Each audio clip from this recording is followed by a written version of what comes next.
धृतराष्ट्र, पांडु और विदुर के लालन पालन का भार भीष्म के ऊपर था। तीनों पुत्र बड़े होने पर विद्या पढ़ने भेजे गए। धृतराष्ट्र बल विद्या में, पांडु धनुर्विद्या में तथा विदुर धर्म और नीति में निपुण हुए। युवा होने पर धृतराष्ट्र अंधे होने के कारण राज्य के उत्तराधिकारी ना बन सके। विदुर दासी पुत्र थे, इसीलिए पांडु को ही हस्तिनापुर का राजा घोषित किया गया। भीष्म ने धृतराष्ट्र का विवाह गंधार की राजकुमारी गंधारी से कर दिया। गंधारी को जब ज्ञात हुआ कि उसका पति अंधा है तो उसने स्वयं अपनी आंखों पर पट्टी बांध ली।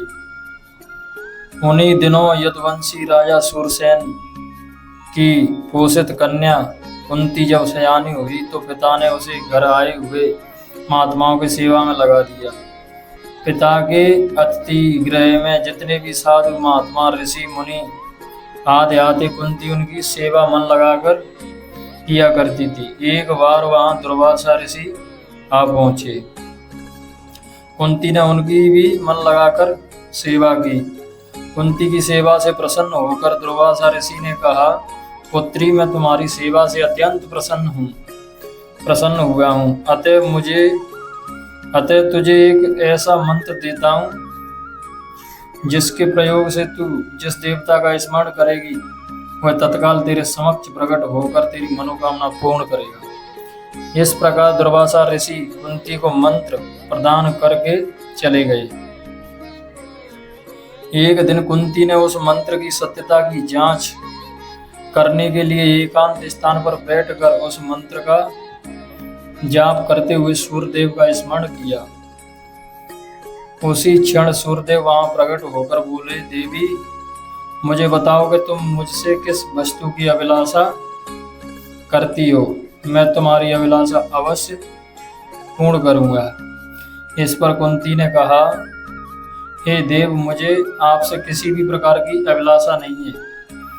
मैंने तो केवल मंत्र की सत्यता परखने के लिए ही उसका जाप किया है। कुंती के इन वचनों को सुनकर सूर्यदेव बोले, हे कुंती, मेरा आना व्यर्थ नहीं जा सकता। मैं तुम्हें एक अत्यंत पराक्रमी तथा दानशील पुत्र प्रदान करता। इतना कहकर सूर्यदेव अंतर्ध्यान हो गए।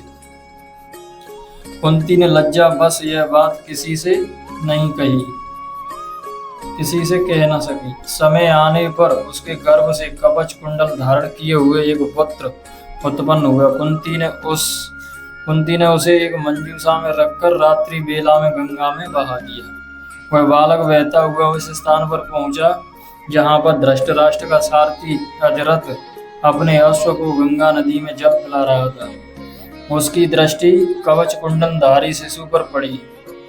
अधिरथ निसंतान था, इसीलिए उसने बालक को अपने छाती से लगा लिया और घर ले जाकर उसे अपने पुत्र के जैसा पालने लगा। उस बालक के कान अति सुंदर थे, इसीलिए उसका नाम कर्ण रखा गया।